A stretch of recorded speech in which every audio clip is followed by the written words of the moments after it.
법정에 서서 치열하게 법적 논리를 다투는 변호사의 삶도 동경하지만 이렇게 누군가의 어떤 얘기라도 들어주는 삶도 나쁘지 않다. 잘 나가는 변호사로서의 성공은 더딜지 몰라도 타인의 아픔을 이해할 수 있는 인간이 되어간다.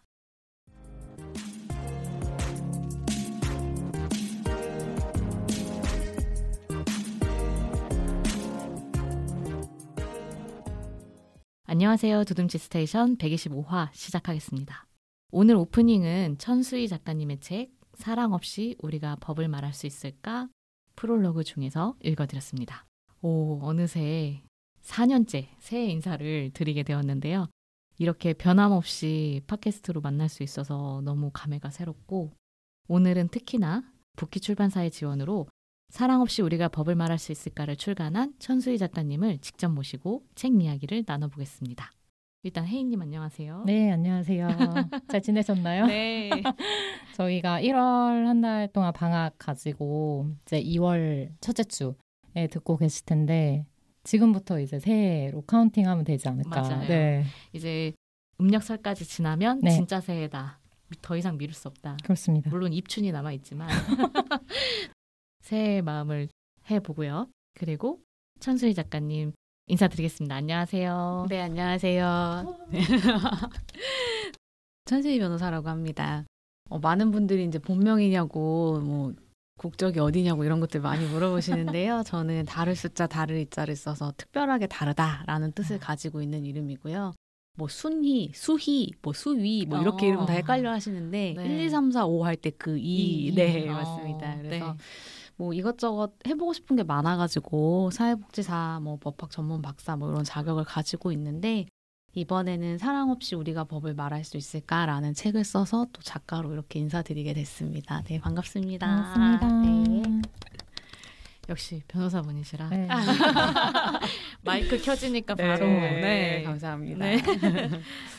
출간 즉시 너무 핫한 책이 되었어요.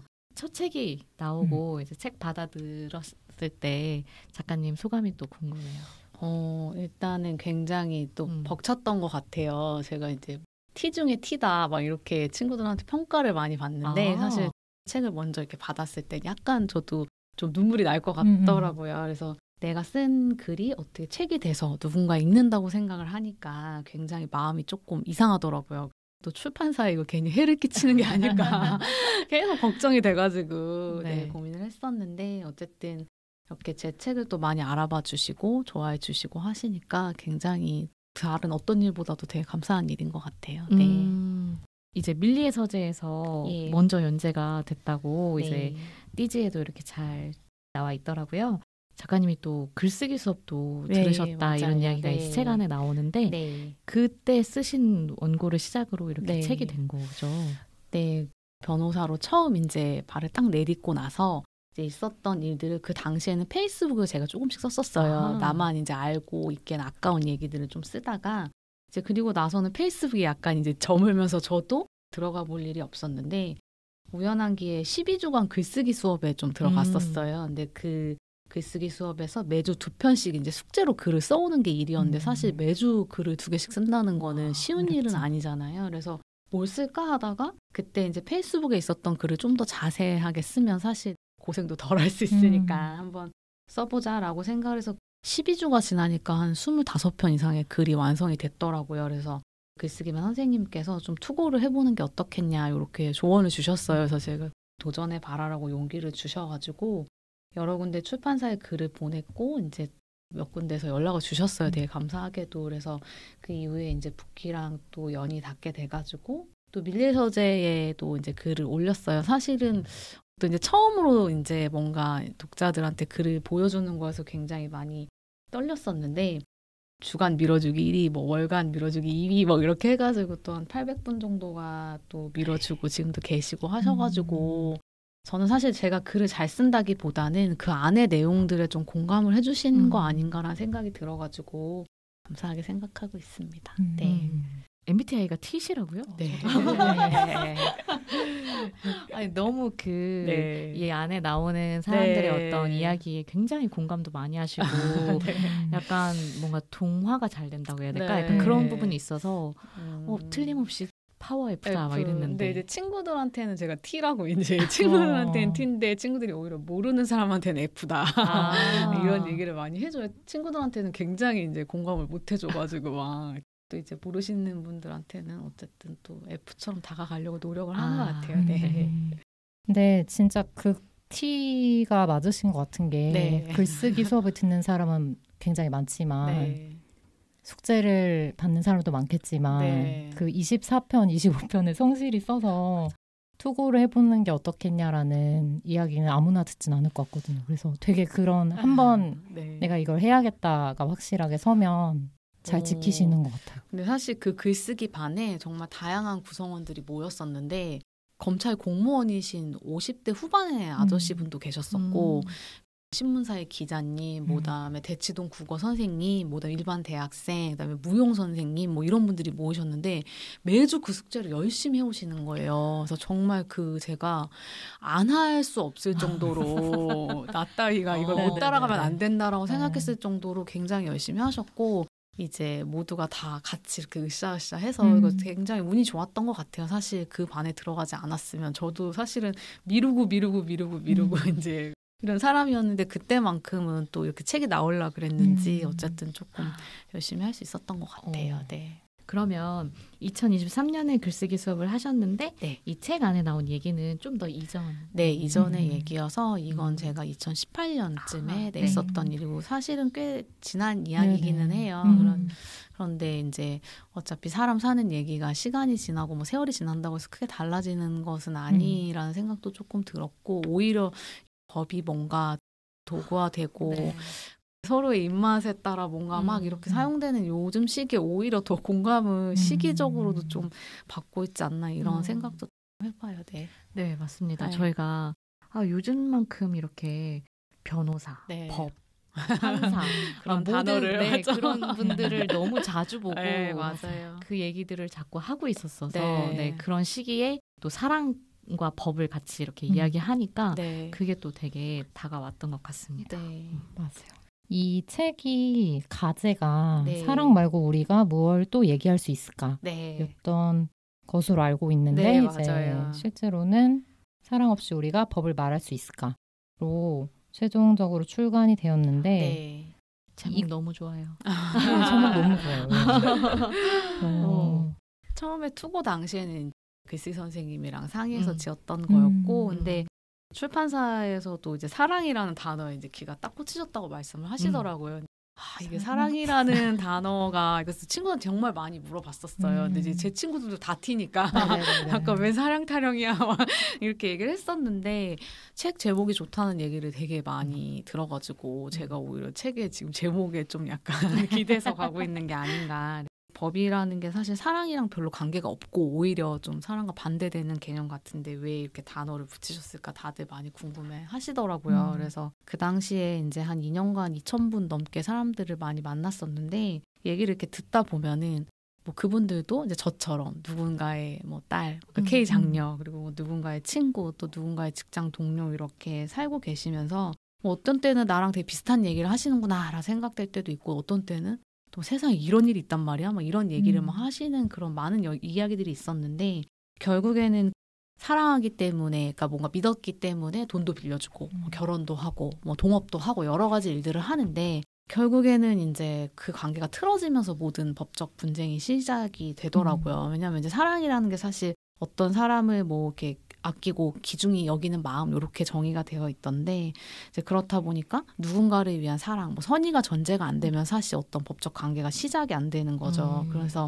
이런 사랑을 이해하지 않고서는 누군가의 문제를 진짜 해결해 줄 수가 없겠다는 생각이 들었어요. 안 그러면 왜 그런 사람한테 돈을 빌려줬어? 왜 그런 사람이랑 결혼했어? 왜 그런 사람한테 사기를 당했어? 막 이런 식으로 비난하는 것밖에는 안 되는 건데 그런 생각이 들었고 또 하나의 이제 사랑의 정의가 남을 이해하고 돕는 마음이라는 뜻이 있더라고요. 그래서 우리가 어떤 사람이 어떤 문제나 공경에 처했을 때 그 사람한테 사랑하는 사람이 있었기 때문에 이런 일에 처했구나라고 이해해 주는 것과 동시에 그 사람의 문제를 진짜 해결해 주기 위해서는 또 다른 우리의 사랑이 필요한 거죠. 저 사람을 이해해 보려고 노력하고 도와주려는 마음이 있어야 뭔가 정말 완벽한 해결이 되지 않을까 이런 생각이 들어가지고 책 제목은 이렇게 지었던 것 같아요. 네.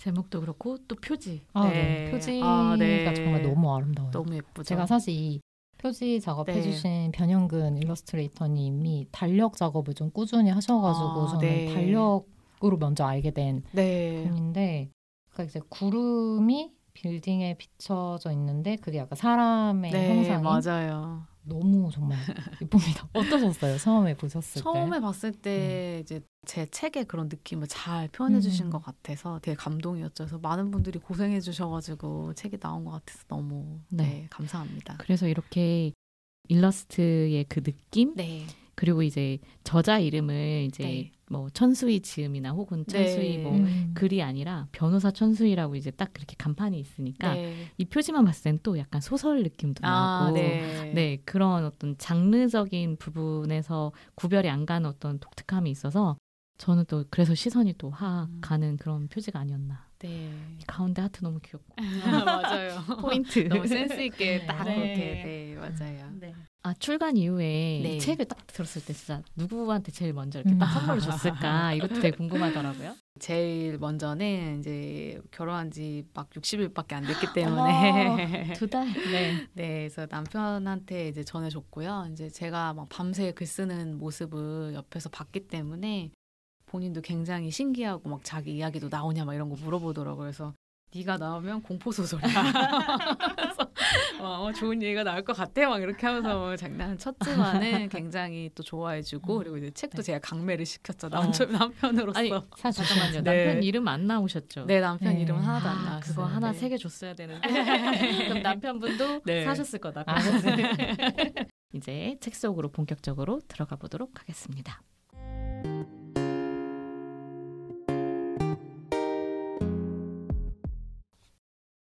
아까 이야기해 주셨듯이 정말 한 번 들으면 잊지 못할 이름, 다를 수 다르기. 네.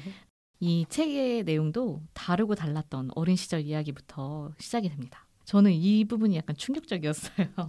10,000원짜리 장난감을 네, 삼촌이 맞아요. 딱 와서 사줘서 네. 너무 좋았는데 다음날 아침에 눈 뜨고 나니까 장난감은 사라졌고 네. 엄마가 그때 당시에 이제 공부방 네. 운영하기 위해서 갱주로 바꿔왔다. 그때 작가님 나이가 7살이었어요. 보자. 네, 7살이었어요. 네. 그때 심정이 어떠셨어요? 아, 지금도 진짜 기억이 너무 나고 왜냐면은 그때 처음으로 제 인생에 대해서 생각해 볼 수 있는 7살 인생의 네. 최대 위기가 그 전까지는 잘 모르잖아요. 그냥 비슷한 동네에서 비슷한 친구들이랑 자라기 때문에 내가 못 사는지 잘 사는지 뭐 이런 것도 사실 인지를 잘 못하거든요. 맞아요. 근데 딱 그 일을 당하고 나서 앞으로의 나의 삶은 이렇게 뭐가 녹록하지 않겠구나라는 생각을 했던 것 같아요. 실제로도 그래서 그 뒤로 뭘 사달라고 떼써보거나 뭘 갖고 싶다 이런 얘기를 한 번도 안 하고 컸던 것 같아요. 네. 그 뒤로 네. 책에 앞으로 내 삶은 다른 친구들의 삶과 다르겠구나. 누울 자리 보고 다리를 뻗어야 한다고. 우리 집에서 나는 장난감 타령이나 하는 아이로 클 수 없겠구나. 태어나 보니 부모님이 사회운동을 하고 있었고 나는 사회운동가 자녀로서의 삶을 받아들여야 했다라고 했는데 지금의 작가님께도 정말 부모님이 많은 영향을 주셨을 것 같다라고 생각이 들었는데요. 네. 그래서 부모님 도움 없이 해내려는 어떤 독립심, 자립심 이런 것도 어렸을 때부터 좀 남다르지 않으셨을까라고 생각해봤습니다. 네. 초등학교 시절은 또 그런 기억을 더듬어 보면 비 오는 날이 정말 싫었어요. 왜냐하면 우리 엄마는 우산을 들고 올 수 있는 엄마는 아니었으니까. 왜냐하면 엄마가 지금도 그 공부방을 운영하시는데 초등학교 1학년부터 고등학생까지 다녀요. 그러니까 하루 종일 이제 아이들이 왔다 갔다 하고 밥도 거기서 먹고 근데 그 아이들이 이제 다 뭐 조부모님 가정, 한부모 가정, 다문화 가정 다 이렇게 가정이 좀 온전치 않은 그런 아이들이다 보니까 분명히 우리 엄마인데 뭔가 다 우리 모두의 엄마가 되어 있는 그런 상황이어서 전 사실은 엄마가 운영하시는 공부방도 다니진 않았어요. 왜냐하면 거기서 이제 그렇게 뭔가 똑같은 뭔가 대우라고 할까? 그런 걸 받는 게 너무 싫어서 네, 그래서 집에서 그냥 혼자 공부하고 뭐 그렇다고 학원을 다닐 형편은 아니었으니까 집에 그냥 혼자 있었고 혼자 밥 차려 먹고 막 이렇게 컸었던 것 같아요. 근데 사실은 대학교에 가면서부터는 고깃집이라든지 도서관 같은 데서 아르바이트를 하고 뭐 과외도 하고 그리고 장학금 받아가지고 공부를 하면서 이제 지냈던 것 같아요. 그래서 내가 내 몫을 하지 않으면 결국엔 부모님이 또 내 몫을 해줘야 되니까 다 그렇게 공부를 했었던 것 같고 그래서 제가 이제 박사까지 졸업을 했는데 등록금이랑 생활비 같은 것도 다 대출을 받아서 했어요. 그래서 변호사 되고 나서도 한참 갚았고, 네, 그래서 뭐 이 자리를 빌어서 한국장학재단에 저를 키운 건 파라리 한국장학재단이 아니었나. 감사합니다. 네. 한국장학재단. 네. 그런 생각을 좀 해봅니다. 네. 정말 책 안에서 네. 그 표현을 하시잖아요. 네. 가난한 동네에서 공부를 잘한다는 것은 녹슨 칼과 같았다. 맨주먹보다는 낫겠지만 그렇다고 특별히 날카롭지도 않아 잘 갈고 닦기 전에는 쓸모가 없었다. 녹슨 칼을 제대로 쓰려면 많은 노력이 필요했다라고 이제 이야기를 하셔요. 소위 사자 들어가는 직업을 이제 갖기 위해서는 출발선에 딱 서기까지가 돈이 많이 들고, 작가님이 이제 대학생 때 그렇게 자원봉사 활동하면서 아이들에게 꿈을 얘기를 하시면서도 나도 근데 꿈을 이룰 수 있을지 모르겠다, 약간 이런 느낌도 드시기도 했다. 이런 이야기가 돼요.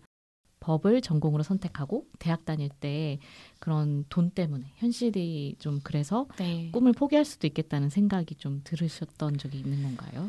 대학교 때까지는 사실 크게 돈 쓸 일이 없어가지고 잘 몰랐는데 이제 고시 공부를 시작하면서부터 뭐 책값이라든지 학원비 이런 게 굉장히 부담이 되더라고요. 그래서 그 당시에 고시학원 종합반 비용이 300만 원이 넘었어요. 사실 지금도 작은 돈이 아닌데 근데 이제 꼭 그 수업을 들어야만 합격할 것 같은 정말 그런 생각이 들잖아요. 그때는 어리니까. 그래서 물론 이제 독학해서 막 붙으시는 분들도 있는데 그런 부분에 내가 결핍이 있다고 생각을 하니까는 자꾸 그 부분이 약점으로 느껴지고 남들 보는 건 더 좋을 것 같고 남들이 듣는 수업은 더 좋을 것 같고 이런 생각이 드니까 사람이 자꾸만 이제 작아지더라고요. 그래서 고시 공부도 결국 돈 있는 집안에서 시켜주는 거구나라는 막연한 생각을 하게 된 것 같아요. 다행히 이제 제가 막 고시에 뭐 4-5번 도전할 때쯤에 로스쿨이 생긴 거예요. 그래서 처음에는 로스쿨 가는 친구들한테 막 배신자 막 이렇게 했었는데 로스쿨 같은 경우에는 학비나 생활비를 다 대출을 받을 수가 있었어요. 네. 그래서 대신에 이제 졸업하는 애 떨어지면 이제 그걸 제가 사회에 나가기도 전에 빚으로 다 안고 나가야 되니까 그래서 무조건 합격해야 된다. 이런 좀 동기부여도 됐었고 열심히 했었던 것 같아요. 네. 그럼 로스쿨 졸업과 동시에 시험을 붙어야 되는 그게 있었군요. 마감 같은 어떤 시험. 맞아요. 네. 그래서 어쨌든 결핍을 공부로 해낸 그렇게 해서 변호사가 됩니다. 드디어. 네. 근데 짜란. 첫 출근일이 매우 인상적이에요. 네. 화장실 앞 복도에 덩그러니 네. 칸막이가 세워진 한평 남짓한 공간. 네. 그 구청의 무료 법률 상담실로 출근한 첫날인데요. 아까 혜인님이 내가 그 사무실이었으면 뭐라고 하셨죠? 저는 퇴사. 첫날 퇴사. 네. 그 칸막이가 이 책 속에도 되게 낮다고 되어 있잖아요. 네. 성인 여성의 키만큼이다. 왜 그랬을까? 그분들은 그런 것도 궁금하고 어떤 심정이셨을지도 듣고 싶어요. 일단 저는 이제 그 당시에 법무부 인권구조과라는 곳에서 이제 그 소속이었고 법률 홈닥터라는 제도를 이제 법무부에서 운영을 해요. 그래서 전국 65개 지방자치단체 뭐 사회복지시설에 변호사를 파견을 하거든요. 근데 이게 이제 전국으로 파견이 되다 보니까 근무 환경이 각 지자체마다 달라요. 그래서 사실 제가 이 책에 지금 배경이 되는데 마포구청인데 그 전에 한 15일 정도 대전 동구청에서 제가 근무를 했었어요. 사실 여기 나오기 전에. 근데 지방일수록 관사도 나오고 그리고 사무실도 으리으리하게 넓은 사무실을 주세요. 네, 그래서 거기 그 대전에서 물론 15일이었지만 굉장히 저 혼자만의 이거 한 4배 정도 지금 제가 여기 얘기하고 있는 곳 4배 정도 공간 되는 데서 혼자 앉아서 이제 막 있고 그렇게 있다가 이제 서울 마포 얼마나 좋아요. 그래서 제가 와 이게 큰 꿈을 안고 막 정장 쫙 빼고 딱 갔는데 사무실 있다고 했는데 뭐 사무실로 보이는 것도 없고 근데 화장실 앞에 정말 너무 충격적이게 뭔가 근데 저도 키가 작으니까 그 안에 뭐가 있는지는 안 보이는 거예요. 설마 하면서 갔는데 그 설마가 사실이 되는 그런 상황이었고 아마 지금 여기 녹음하고 있는 것보다 더 좁았어요. 네, 그래서 어떻게 이럴 수가 있지? 막 이런 생각도 들고 그리고 사실 이제 구청 입장에서는 이게 국가 사업이니까 변호사님들을 모시는 거지 뭐 딱히 이제 뭐 공간을 특별히 더 이렇게 드리려고 노력을 하거나 이런 거는 사실 아니에요. 그렇다 보니까 그날 첫 출근에 이제 뭐 아가씨 뭐 변호사 선생님 어디 계세요? 이런 얘기도 듣고 나중에는 아가씨 진짜 변호사 맞아요? 근데 변호사가 왜 이런 데 앉아 있어요? 뭐 오늘 하루 나온 거예요? 뭐 이런 얘기도 많이 듣고. 임시로 보일 수밖에 없는 상황이니까. 네, 그리고 왔다 갔다 하시면서 이제 커피 타달라는 얘기도 많이 듣고 물 한 잔 달라는 얘기도 많이 듣고. 근데 뭐 누군가가 접근이 굉장히 쉽게 생겼잖아요. 그래서 그런 부분들이 이제 있었는데 그래서 첫날에는 저도 사실 드라마 속에 막 그런 것만 보다가 내가 이러려고 빚을 이만큼 지고 여기까지 왔나 막 이런 생각도 들었고 막상 하루하루 지나다 보니까 너무 재밌었고 그렇게 되다 보니까 출근하는 것도 즐겁고 그 자리도 이게 공간이 꼭 중요한 건 아니구나. 그 안에서 어떤 일이 벌어지는지가 더 중요한 거지. 뭐 그런 생각도 또 들더라고요. 네. 네. 근데 지금 다시 할 수 있냐고 거기 가서 할 수 있냐고 물어보면 네. 그때만 할 수 있었다. 잘 이제 진짜 몰랐으니까. 네. 그쵸. 일단은. 근데 지금은 아마 방도 따로 생기고 네 그렇게 알고 있어요. 네. 저희가 근무할 때랑 다르게. 네. 마포구청이었군요. 네, 맞습니다. 네. 어떻게 첫날 기억 나세요? 첫 출근? 저의 첫 출근이요. 굉장히 가물가물하긴 한데 일단은 뭔가 그 데스크가 저를 위한 데스크가 있고 명함도 당일에 나왔거든요. 네. 그럴 때는 진짜 뭔가 이렇게 두근두근하게 되고 사회에서 중요한 역할을 하는 사람인 것 같고 했지만 이제 저는 첫 회사에 3개월밖에 다니지 않았기 때문에 네. 네. 또 빠른 퇴사. 기억나세요? 에디터리님은? 저는 첫 출근에 지각했어요. 세상에나 9시 반에 출근을 해버렸지 뭡니까? 그래서 9시까지인데 신입사원이 첫 출근을 그래서 중간에 버스 안에서 편집장님께 문자도 받고 오고 계세요라고 네 그래서 네 가서 제가 파주 출판단지로 갔어야 됐는데 그땐 또 버스 앱도 없고 어떤 시절에 그 시절. 차를 2번 갈아탔어야 되는데 간격이 그렇게 큰 줄도 몰랐고 막 여러 가지들의 시행착오가 있었습니다. 지금 이 자리를 빌어서 편집장님께 지금 사과를 다시 드리고 네 그런 첫 출근이 정말 땀이 삐질삐질 났던 그런 상황이 있었네요. 그러면 지금 딱 그 수희 작가님의 어떤 유년 시절부터 변호사 되시기까지 연대기를 이렇게 차근차근 훑은 것 같은데 책 자체가 거기서 이제 작가님이 만나신 수많은 사람들에 대한 이야기를 담고 있는데 이걸 집필하는 방식에 대해서도 고민이 있으셨을 것 같아요. 일단은 실존하는 사람들의 이야기이고 어느 정도 사실관계가 맞는 선에서는 뭔가 가미를 하거나 그런 것들이 있긴 하겠지만 제가 받은 인상은 굉장히 내가 이 사람을 만나본 것처럼 그 에피소드들이 상세하게 쓰여져 있고 인상을 받았는데 그 의뢰인의 사연 내용을 쓰실 때 어떤 점을 좀 신경 써야겠다, 유념해야겠다 이런 것들이 있으셨는지? 제가 이제 법률 상담했던 대상들이 뭐 기초수급자, 장애인, 뭐 결혼이민자, 범죄 피해자 이런 분들이 이제 상담의 주였기 때문에 이거를 읽고 이분들이 뭐 불쌍한 사람 혹은 이런 사람들도 사는데 뭐 나도 열심히 살아야지 이런 느낌을 받는 거는 정말 제가 원치 않았던 방향이었던 것 같아요. 왜냐면은 약간 제가 말하고 싶었던 거는 누구에게나 어려움은 있고 그럼에도 불구하고 모두가 그냥 자신의 위치에서 열심히 살아가고 있고 당신 또한 그럴 수 있고 만약에 주변에 누군가 힘든 사람이 있다면 같이 손 내밀고 내가 힘들 땐 또 누구한테 손 내밀 도와달라고 이야기하면서 같이 잘 살아보자. 내용은 사실은 이것도 되게 고민이었는데 이게 누군가가 특정되면 안 되는 상황이었기 때문에 사실은 너무 상세하게 쓸 수는 없었지만 제가 이게 뭐 만약에 다른 변호사님들의 책처럼 상담도 하고 소송까지 가가지고 뭐 장기간의 일을 다루는 거면 사실 그런 내용들을 다 배제할 수 있었겠지만 저는 오로지 상담만 하는 사람이었기 때문에 너무 이야기를 많이 빼면 너무 짧아질 수밖에 없었거든요. 그래서 되도록 좀 디테일하게 쓰려고 했었던 것 같아요. 그래서 만약에 정말로 이 사람이 너무 특정될 것 같은 얘기는 애초에 다 배제를 하고 네, 그 나머지 영역에서만 글을 작성했었던 것 같아요. 네. 늘 항상 우리가 듣는 것 중에 하나가 진짜 사람이 어떻게 그래 이런 일들을 주로 법으로 다루게 되는 그런 위치에 계시니까 이 사연과의 거리 조절이 좀 필수일 것 같다. 이 직업에 있어서 그런 생각이 들고 또 한편으로는 승소를 해야 되는 상황이니까 약간의 그 뭐랄까 이겨야 되는 어떤 승부욕 이런 것도 좀 필요하실 것 같고 그래서 궁금했어요. 그냥 변호사라는 직업에 일을 잘하기 위한 어떤 태도 이런 걸 뭐라고 보실까요?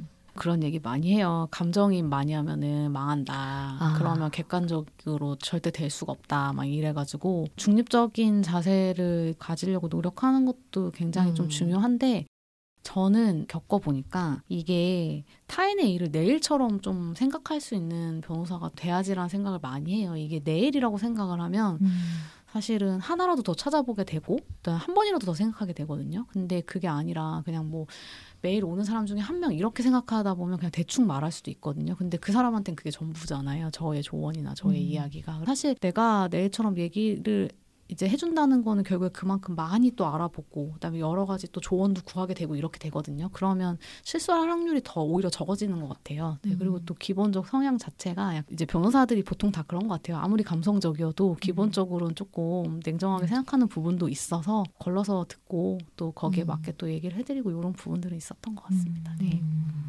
변호사라는 직업을 가지신 분을 처음 뵈가지고 네. 그런 것도 좀 뭔가 되게 신기하기도 하고 네, 그렇습니다. 나의 일처럼 생각하고 듣는 게 중요하다라는 말씀 해주셔서 이어서 이야기를 해보자면 작가님이 직접 원고가 되어서 법정에 서보신 경험에 서주신 부분이 되게 흥미로웠어요. 우리 이런 일로 연루되실 거라고 읽기 전에는 상상도 하지 못했었는데 이제 여행을 가신 상황인데 캐리어가 도착하지 않았고 그래서 그 캐리어가 없는 상태로 여행을 하고 항공사의 실수로 다시 귀국해서 캐리어를 찾긴 했지만 보상금 100불을 제안을 받은 것에 대해서 피해보상 소송을 하신 일이었습니다. 그래서 일단은 짐을 잃어버리진 않았잖아. 근데 왜 소송을 해? 라는 이야기를 들으셨을 것 같은데 어떤 일이었고 어떤 과정을 거치셨는지 듣고 싶어요. 제가 이게 이제 금요일 밤에 친구들이랑 홍콩에 3명이서 놀러 가는 일정이었어요. 근데 한 명은 뒤늦게 출발을 하는 거였고 저랑 친구랑 이제 홍콩으로 출발을 하면서 친구가 방콕이 그렇게 핫하대 막 이런 얘기를 막 했어요. 그래서 방콕 다음에 가봐야겠다 막 이렇게 하고 갔는데 제 가방은 이미 저보다 먼저 핫하다는 방콕으로 출발을 한 거죠. 이게 짐이 왜 잘못 가게 됐냐면 셀프 수화물 소속대에 갔는데 이제 요새 너무 이제 사람들이 많으면 금요일 저녁이니까 떠나시는 분들이 많으니까 직원분들이 보통 와서 셀프 수화물 소속되지만 막 도와주세요. 그래서 여권을 스캔을 하고 거기서 나온 표를 붙여가지고 짐을 보내주셨거든요. 근데 나중에 이제 홍콩에 도착을 해서 짐이 안 나오는 거예요. 그때 수화물 표를 보니까 한 영어로 20글자 정도 되는 이상한 말이 써 있는 건데 나중에 알고 봤더니 그게 방콕 사람의 이름이래요. 그러니까 그게 무슨 영어 이름처럼 뭐 제니퍼 이런 게 아니라 그냥 아예 단어가 안 되는 말로 이렇게 돼 있었는데 알고 봤더니 남의 이름으로 택이 애초에 붙여서 간 거죠. 그래서 저는 그게 굉장히 이상하게 생각했던 게 아니 공항에서 그렇게 수화물을 열심히 검사하는데 남의 이름 붙은 택이 붙어서 가는 거면 이건 뭔가 문제가 생긴 거 아닌가라는 생각이 일단 들었고 그리고 또 하나는 그럼 그분은 자기 수화물을 분명히 붙였을 텐데 그렇게 되면은 한 사람이 2개를 붙이면 보통 추가 비용이 들잖아요. 근데 어떻게 이걸 못 걸러낼 수가 있지 이런 생각이 들었어요. 근데 거기까지 생각은 했지만은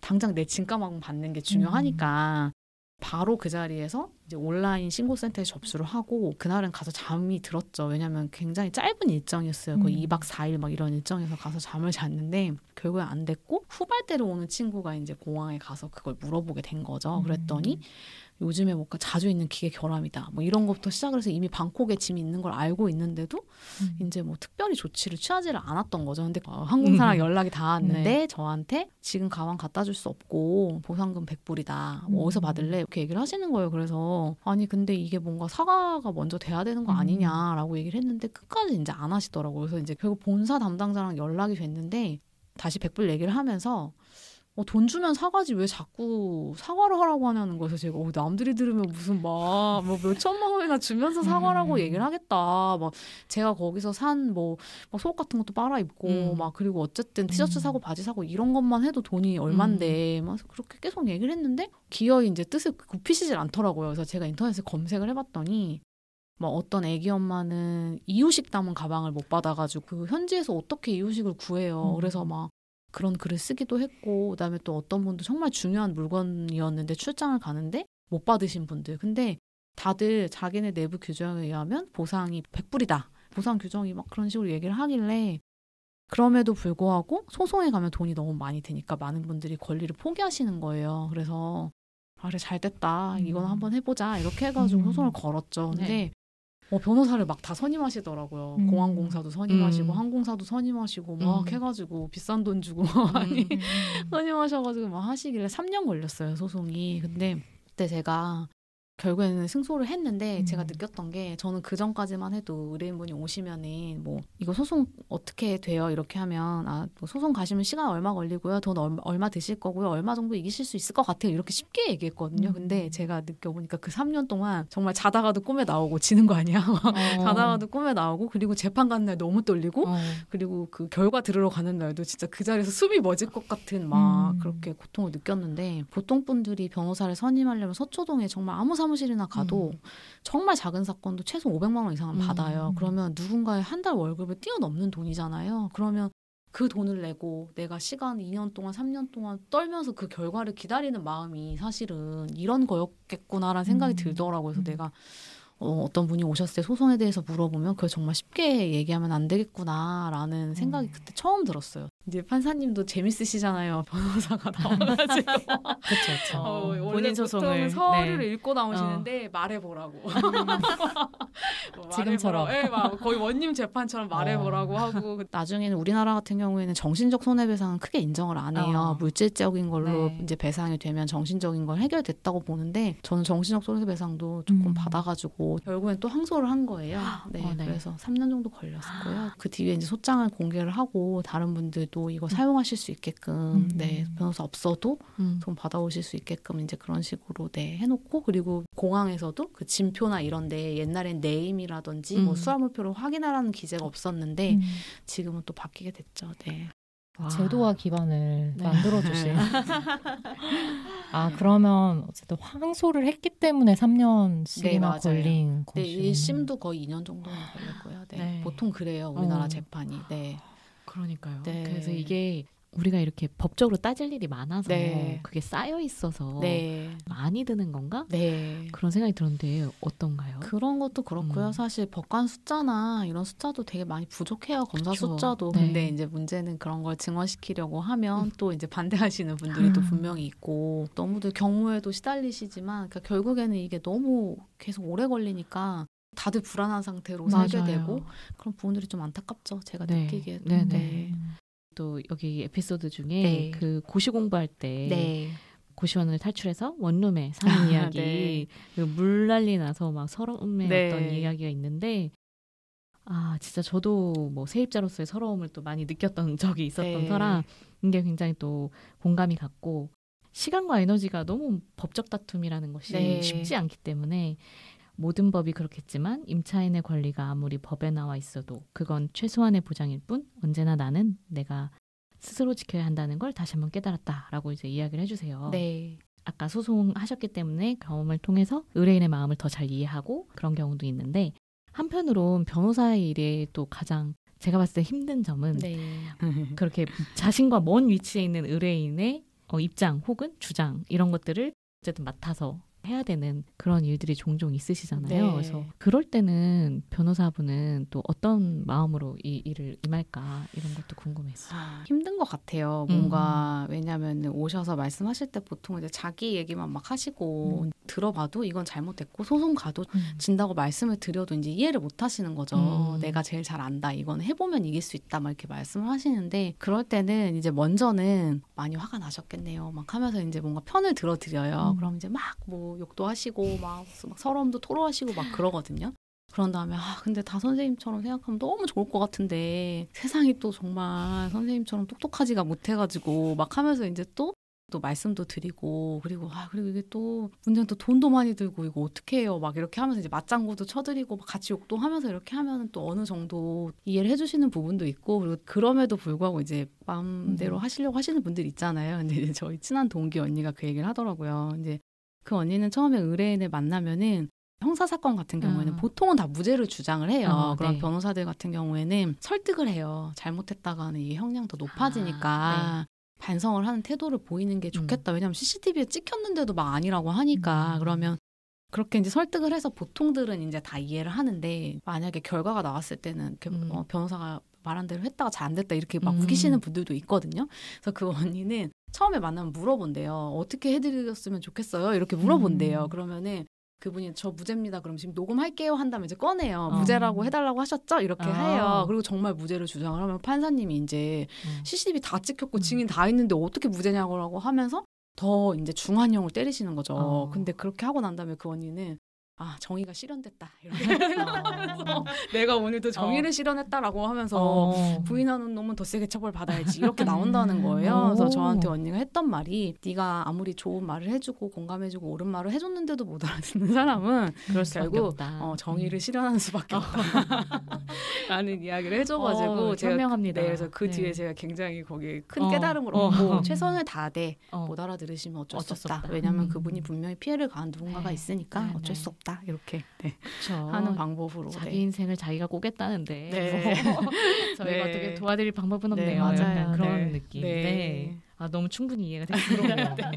그리고 구청에 있을 때 공공기관에서 1차적 상담에만 이제 그쳤다 이런 이야기를 해주셨어요. 그러니까 결국은 상담만 해드리고 그 실제적인 이제 어떤 해결책이나 혹은 스스로 그것을 이제 더 하고자 하면은 진짜 변호사를 선임하고 이렇게 하는 그런 과정들이 있었던 건데 현장에서 느꼈던 무료 법률 서비스 제도의 어떤 장단점 이런 것들을 좀 생각해 보신 게 있으실까요? 네, 이게 지금 저도 마을 변호사라고 해가지고 또 은평구에서 그런 무료 법률 상담 도와드리고 있는데 이런 부분들이 사실 접근성이 굉장히 좋아요. 뭐 전화 한 통만으로도 상담 받을 수 있고 이런 부분들은 굉장히 좋은데 보통들은 이제 법적 문제가 생기면 변호사 찾아가면 돈 들고 시간 되니까 네이버에 물어보거나 아니면 동네에 법을 잘 안다는 어른, 형 막 이런 사람한테 물어보거든요.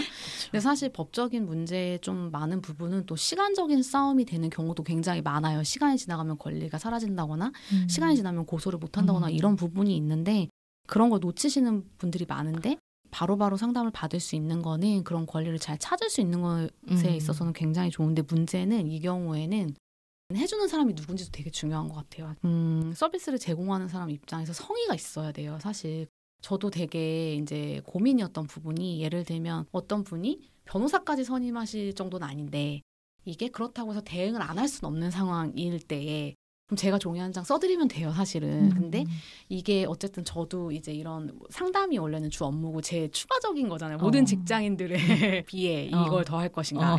그런 이제 문제에 직면을 하게 되는데 그래서 누가 상담해 주냐도 굉장히 중요하고 그래서 변호사님들이 아까도 제가 말씀드렸지만 무료 법률 상담이라고 해서 사실 돈을 아예 안 받는 것이 아니에요. 왜냐면 저도 월급을 받고 일하는 사람이었기 때문에 그런 부분에서 내일처럼 좀 생각을 한다면은 내가 지금 조금 더 도와드릴 수 있는 부분이 분명히 있거든요. 그래서 그런 것들을 조금 신경 써주셔서 해주시면 또 누군가가 정말로 큰 피해를 더 막을 수 있는 길이 될 수도 있어서 그런 점들이 조금 아쉬웠던 부분이 아니었나 생각이 들었어요. 네. 결국은 일이라는 게 늘 그렇게 선의에 맞아요. 지금 제목처럼 사랑에 기대요. 그렇게 갈 수밖에 없습니다. 사람 일이라는 것이. 그리고 또 흔히 변호사를 산다라는 그 맞아요. 표현으로 어떤 물건을 돈 주고 사면 내 소유가 되는 동시에 그 물건을 어떻게 사용할지도 온전히 나에게 달려있다. 물건을 버리거나 망가뜨리는 것조차 내 권리가 된다. 그래서인지 변호사를 샀다고 말하는 일부 사람들은 변호사를 내 물건 다루듯이 필요할 때마다 아무 때나 찾는다. 이게 정말 사람을 상대하는 어떤 업의 비애 이런 게 좀 느껴지더라고요. 꼭 필요한 거리 조절. 예를 들어서 그렇게 시도 때도 없이 연락하는 의뢰인이 만약 있다. 그럼 어떻게 대처하시는지 혹은 쉼을 오프 모드를 완전 설정해놓고 좀 그런 것들 구분하시는지. 네, 오늘 제가 보니까 이제 오늘 프로필 사진들이 변호사 친구들이 많이 바뀌었어요. 어디 도착했나요? 내일부터 31일까지는 휴무입니다. 의뢰인들이 너무 연락을 해대니까 이제 프로필 사진들이 많이 바뀐 걸 보면서 연휴가 시작됐구나라고 생각을 했어요. 왜냐하면 법률적인 뭐 문제들은 뭐 휴가 기간에 그분들의 생각이 멈추는 것도 아니고 그리고 생각날 때마다 질문을 바로바로 해주고 답을 얻어야 본인들이 이제 훌륭하다고 생각하시기 때문에 그런 식으로 하시는데 듣는 분들을 위해서 살짝 첨언하자면 저희가 지금 녹음을 설 연휴 전에 하고 있습니다. 그래서 긴 연휴를 앞두고 맞습니다. 이제 작가님의 동료분들이 프로필 사진을 바꾼다라는 말씀을 해주셨어요. 업무 모드를 잠시 꺼놓겠다. 맞습니다.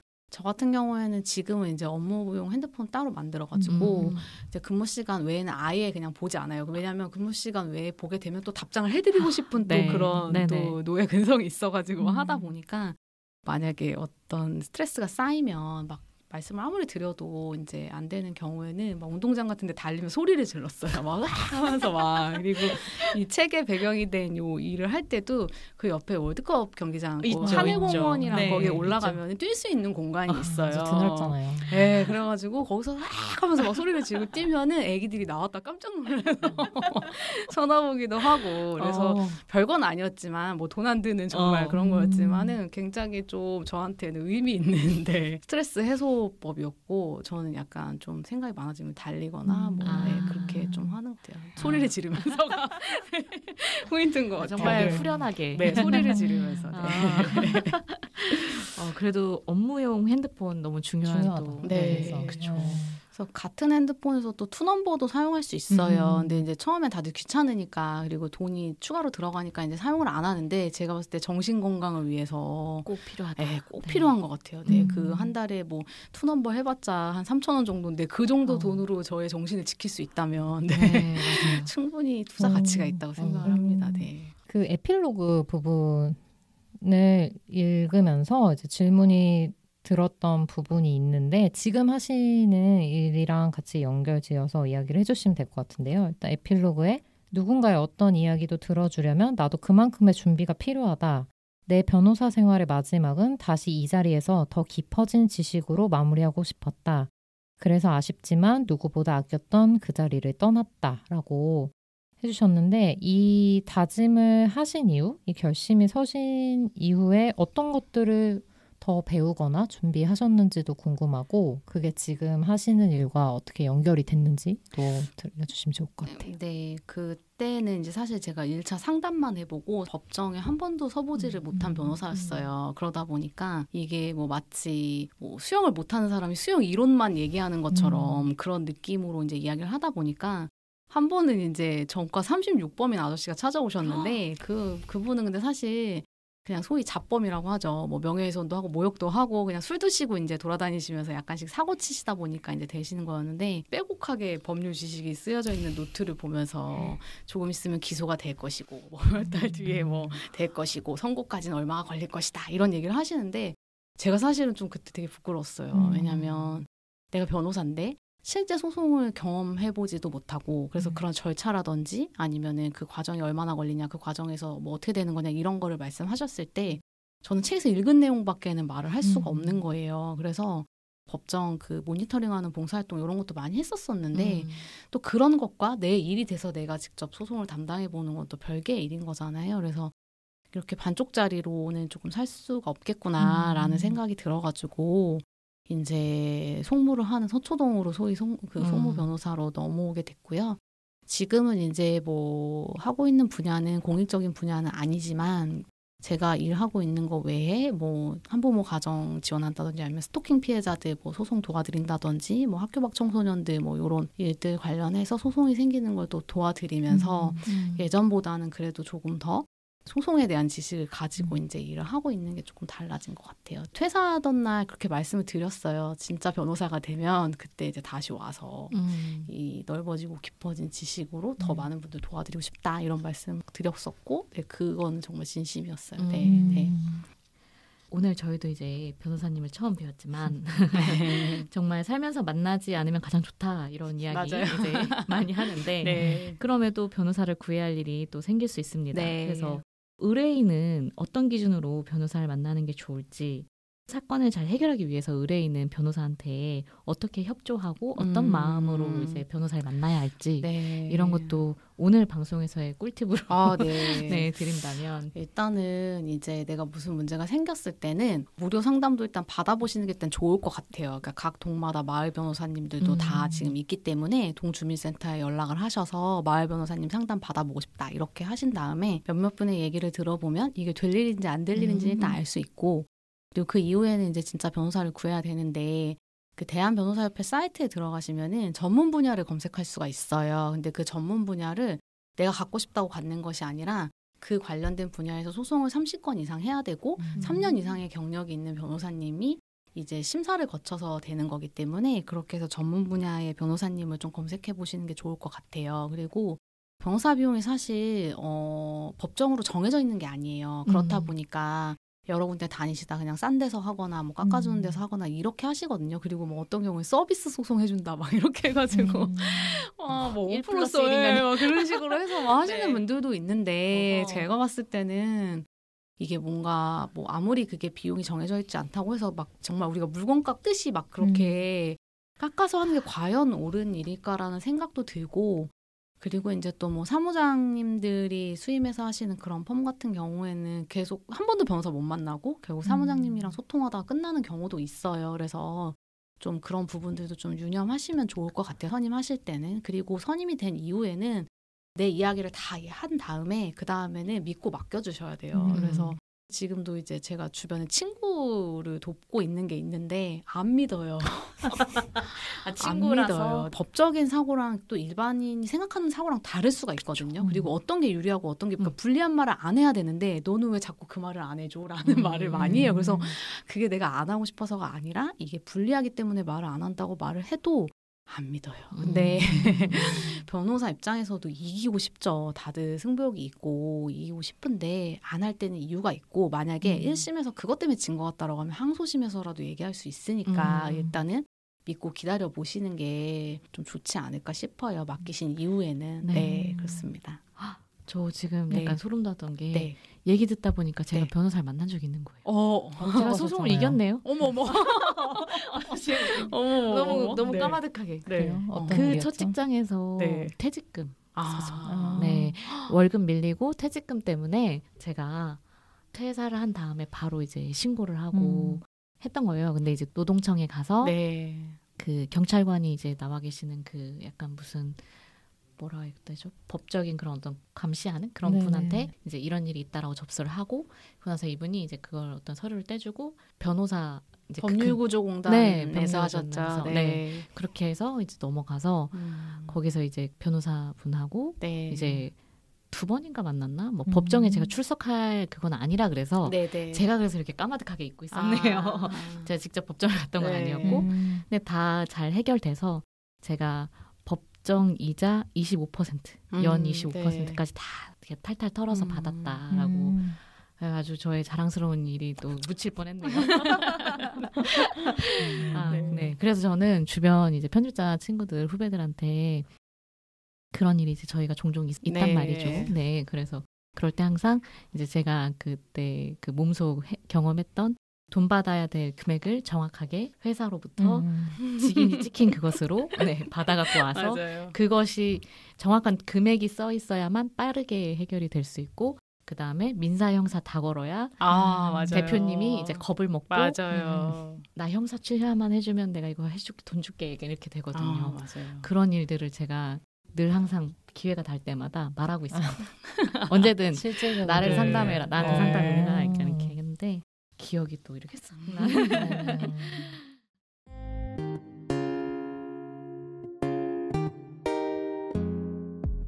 저 좀 가벼운 질문 책 읽다가 하나 드려보고 싶은 게 있었는데 대학생 때 영화 오래 보기 대회에 나가셨다고. 그러니까 그건 어떻게 알게 되셨고 좀 그때 얘기 좀 들려주세요. 나가실 계획이 있으신가요? 저는 없죠. 영화 오래 그게 1회대를 그 기사로 봤어요. 그래서 너무 아쉽다. 나가보고 싶은데. 약간 멍 때리기 대회랑 비슷한 느낌이에요. 근데 이거는 멍을 때릴 수가 없는 게 정말 치열한 대회였고 기네스북에 도전하는 거여가지고 이제 2회 대회 신청을 했었는데 원래 1차 때는 이제 그 처음 이제 선발한 인원에는 못 들어갔다가 이제 취소하시는 분들이 생겨가지고 그 취소된 인원 5명인가에 제가 이제 돼서 가게 된 거예요. 네, 그래서 갔는데 이제 들어보니까 뭐 기네스북에 도전하는 거라서 피 검사, 약물 검사 이런 거 다 하고요. 네. 그리고 정말 뭐 꼼꼼하게 한 편 끝나면 5분 쉬는데 화장실을 못 가요. 그냥 그 자리에 앉아서 쉬는 거고 2편 끝나고 또 5분 쉬고 3편 끝나고 이제 15분 쉴 때 화장실, 식사 뭐 이런 거 다 할 수 있는 거예요. 근데 이제 휴대용 산소도 거기 책에 써있지만 사가고 왜냐면 산소가 부족해서 사람이 졸린 거다 해가지고 이제 의료 그 도매상을 돌면서 산소 막 그것도 샀었고 그다음에 뭐 청양고추랑 아이셔 사탕 막 이런 것들 막 준비해서 갔었죠. 근데 처음에는 굉장히 좋았어요. 재밌었고. 예, 그래서 그 당시에 태극기 날리기 영화 1000만이 넘었었는데 네. 그때 제가 그걸 거의 5번 정도 본 상태였거든요. 그래서 그 당시에 이제 고 이은주 배우님이 작고하셨던 상황이어가지고 또 그걸 스페셜로 해갖고 이 내용을 계속 나왔는데 그분이 나온 영화가 사실은 대사가 그렇게 뭐 많거나 신나는 영화거나 그런 분위기의 영화는 전혀 아니었기 때문에 그런 게 굉장히 위기였고 그리고 어느 순간에는 갑자기 그 막 옛날에 추자연 씨가 대사 없는 영화 이런 거 있잖아요. 예술 영화 이런 것들이 막 중간에 나오기도 하고 그리고 이제 돌려차기라고 그 태권도 하는 그게 거의 한 64강부터 나오더라고요. 그래서 분명히 결승이 돼야 끝나는 건데 이거 언제 끝나는 거냐 막 이렇게 하기도 했었고 근데 이제 마지막에 투가이즈에서 진짜 정말 막 추격전을 보고 있는데 저는 보고 있었거든요. 이상하게 저는 보고 있었는데 저는 다 내용을 알겠는데 왜 나를 떨어뜨렸을까. 그래서 남들은 툭 건드리면 깜짝 놀라서 깨는데 저는 완전 대자로 자다가 끌려 나가서도 안 잤다고 우기는 정말 나 무죄라고 하는 그런 의뢰인처럼 그랬죠. 근데 거기 정말 너무했던 게 밥도 진짜 맛있는 걸 줬어요. 근데 막 15분 만에 먹으면 막 얹히잖아요. 그러니까 다들 막 화장실 막 이런 막 그런 욕구도 되게 있었고 그래서 재밌었어요. 그리고 3명당 한 대씩 카메라가 돌아가면서 이제 줬는지 안 줬는지를 찍기도 했고 굉장히 정말 치밀하네요. 네, 정말 큰 대회였어요. 300명 정도가 도전을 했고 그러면 그중에 기록이 나왔나요? 기록도 나왔고 이제 저는 한 30 몇 등 정도 했었던 것 같고요. 근데 꽤. 공동 1등이 나왔는데 건강상 문제로 혈압이 이제 자꾸 떨어지다 보니까 예, 두 분 다 1등으로 합시다 해가지고 끝났어요. 네. 아니 왜냐하면 이게 그 어두운 공간에서 뭐 먹지도 자지도 않은 채 고문이죠, 예, 진짜. 거의 극한에 그래서 아마 그 다음부터는 대회가 없어진 걸로 제가 알고 있어요. 네. 마지막에 너무 이제 이게 필사적으로 다들 했기 때문에. 네. 없어지기 전에 아무튼 참가를 마지막 대회를 참가한 것 같아요. 네. 그러니까 이런 게 있을 수 있겠다라고 뭐 상상을 해본 적이 있는데 진짜 우리나라에서 그런 게 있었구나. 또 이 책을 통해서 알게 돼서 또 그 기네스북에 도전시킨다는 것도 참 재밌는 일이었던 것 같아요. 이런 재밌는 에피소드도 법 이야기 중간중간에 이렇게 속속 들어가 있다라는 거. 네. 그래서 결국 이 책은 법으로만 우리가 살 수 없고 법을 적용하는 사람과 법을 따르는 사람 사이에 어쩔 수 없이 생겨나는 어긋나는 빈틈들을 사랑으로 채워갈 수 있다라는 어떻게 보면 진짜 우리가 지금 사회에서 너무 믿고 싶은 따뜻한 희망에 대한 이야기를 합니다. 이 책을 읽은 독자들에게 전해지는 온기가 있고 결코 녹록하지 않았을 681간의 이야기가 이 한 권의 책으로 남아서 너무 소중하고 감사합니다. 그 책을 쓰고 난 이전의 작가님과 그리고 이제 책이 나온 이후에 작가님이 가장 크게 달라진 게 있다면 무엇일까요? 이게 아마도 이제 이 책이 작가님께 삶의 어떤 의미를 또 주었을 것 같기도 하고 더불어서 작가님이 이제 앞으로 또 쓰실 이야기들, 다음 책에 대한 어떤 계획 이런 것들도 궁금합니다. 책을 쓸 당시에 저도 굉장히 심적으로나 여러 가지 좀 어려운 상황에 있었었어요. 근데 사실 요즘 세상은 들어주는 사람보다는 말하고 싶어하는 사람들이 굉장히 많잖아요. 그래서 정말로 내 얘기를 하고 싶은 사람, 진짜 내 얘기를 하고 싶은 사람들이 자꾸 설 자리가 많이 없어지는 것 같아요. 그래서 상담을 할 때도 어떤 할머님 한 분이 저한테 아무런 제가 해결책을 드리지 못했는데도 뭐 들어주는 것만으로도 너무 고맙다라고 얘기하시면서 요즘 세상은 참 들어주는 사람이 별로 없다. 들어주는 거는 노력도 들어가고 시간도 들어가고 돈도 들어가기 때문에 고맙다 이런 얘기를 하더라고요. 근데 저도 그 힘들었던 시점에 그냥 제 마음을 누군가가 조금 들어줬으면 좋겠다라는 생각을 했었는데 다들 이제 조언하기에 바쁜 거죠. 저한테. 제 진짜 마음보다는. 그래서 내가 옛날에 이렇게 누군가 얘기를 들어줬던 그런 시점을 생각을 하면서 이제 글을 썼었는데 사실은 쓰면서도 이런 얘기에 누가 관심이 있을까? 그러니까 출판사에서 아무리 연락을 주시고 뭐 얘기를 해도 계속 뭔가 자신이 없었어요. 그랬는데 이번에 책이 나오고 나서 이제 서평단이나 아니면 책을 읽어주신 분들이 그 공감을 많이 해주시는 걸 보면서 많은 분들이 내 얘기를 뭔가 누가 들어주길 바라는 사람들이 있고 또 누군가 이야기를 들어줄 준비가 돼 있구나라는 생각을 많이 했던 것 같아요. 그래서 앞으로는 그런 이야기에 조금 더 뭐 공감해주시고 들어주시는 분들이 많은 그런 사회가 됐으면 좋겠고 저 또한 지금은 이제 다른 일을 하고 있지만 뭐 틈틈이 시간을 내서 이제 정말 공익적인 일들도 계속 지속해 나가고 있는데 그 일을 좀 더 열심히 해서 나중에 또 혹시나 기회가 된다면 또 그런 일들도 또 쓸 수 있는 날이 왔으면 좋겠다. 뭐 이렇게 생각을 해봤습니다. 네. 너무 좋은 이야기로 저희 독자분들을 또 찾아와 주셔서 너무 감사드리고 앞으로 읽어주실 독자분들한테 한마디 하신다면요? 사실 뭐 제가 글솜씨가 좋거나 그렇진 않다고 생각을 해요. 뭐 이제 많은 분들이 쉽게 읽힌다라는 말씀들을 많이 하시는데 그게 얼마나 어려운데요. 근데 제 친구가 저한테 네가 아는 게 없으니까 쉽게 쓸 수밖에 없었겠지 막 이렇게 막 든 게 없으니까 막 이렇게 얘기를 친구들 하길래. 장난 아니네. 그래서 진짜 뭐 그래서 제가 어제도 책 읽은 친구한테 소감이 어땠어 그랬더니 장점부터 말해줄까 단점부터 말해줄까 이렇게 얘기를 하길래 제가 진짜 둘 다 안 듣겠다라고 하면서 외면을 했는데 사실 그런 뭔가 저의 글솜씨보다는 그 안에 있는 얘기들은 다 이제 진실과 진심이 담긴 내용들이니까 또 읽다 보시면은 공감하시는 부분도 분명히 있을 거고 또 주변 한번 이렇게 둘러보는 계기가 되실 수도 있다고 생각이 들어요. 그래서 잘 봐주셨으면 좋겠습니다. 네. 독자분들을 만날 수 있는 자리들 한번 소개해 주시면 좋을 것 같아요. 오늘 날짜로 이틀 뒤죠. 2월 6일 목요일 저녁 7시에 책방연이 광화문에서 북토크를 처음으로 합니다. 그래서 제 얘기를